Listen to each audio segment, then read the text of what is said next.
Hi, in this video we're going through how to get gold in the GTA 5 mission, Sidetracked, which is a prep mission for the big scores obvious approach. Hi and welcome back, my name's Dan and I'm an old, grumpy gamer. Grand Theft Auto is a truly massive game. Between GTA 5 and the constant updates from Rockstar for GTA Online, there's no shortage of new content and interesting things to do. Join me then in our continuing series, Getting Gold in Every Damn Mission in GTA 5, as we look at the Grand Theft Auto mission, Sidetracked. Before we dive in, if you're new to the channel, we do how-to guides, news, and giveaways, so consider subscribing and ringing the bell to stay up to date.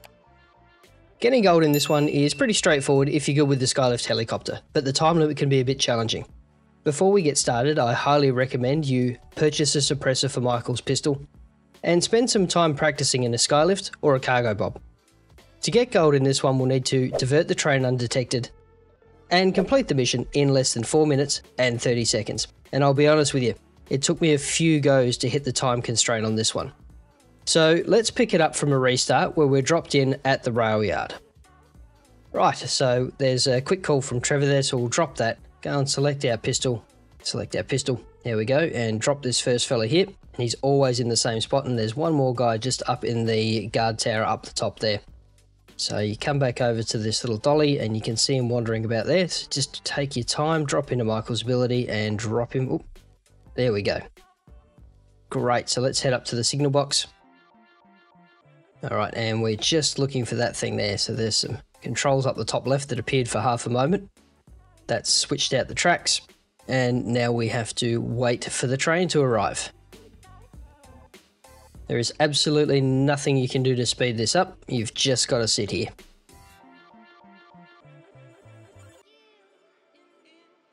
There it is. All right, so as it whizzes past, we'll see a quick cutscene there, which we'll skip as quickly as we can. There we go. And a quick exchange between Trevor and Michael. Again, we can't speed this up. We just have to wait for the auto swap. There we go. And we are in the Skylift. Unfortunately, we can't keep this one after we're done, but that's all right. You can see the blue dot on the screen, so we're just heading towards that. Now, again, a bit of altitude. We need to make sure we get over the telegraph poles, but we don't want to spend so much time going up that we have to spend too much time coming back down. So a little bit of altitude is all you need. All right, as we get closer, we'll see the first thing there, which is, I think, one of the locomotive. So just position yourself above this, and this will take some practice. So don't be worried if you have a crack at this a few times. So look for controls top left to see how to activate the electromagnet. There we go.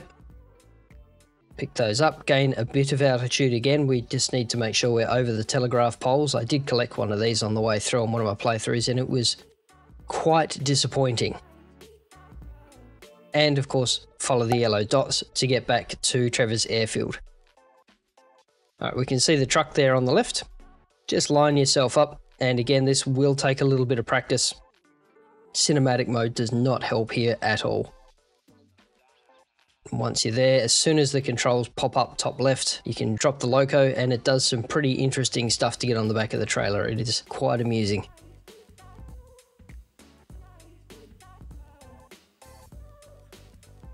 There it is, cool. And then back to the rail yard. So again, just a little bit of altitude to get above the telegraph poles and head straight on over to the blue dots. I tend to go for one of the ones at the back. It's just easier to find them. Line yourself up again. We're going for one of the open container trays at the moment. Lower yourself down. Again, look for those controls top left. There we go.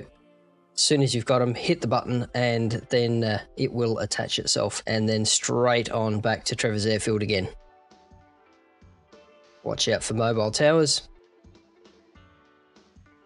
Now, as you get closer, orientation doesn't matter too much. You just need to be parallel to the truck. Doesn't matter which way it actually drops on. So again, we'll line ourselves up. Watch for those controls top left. As soon as they're available, press them, and then it will magically zap itself. There we go, to the trailer. And that's gold. So even with that, what I consider a pretty reasonable run, we only squeaked that in by 9 seconds. So yeah, that was a close one.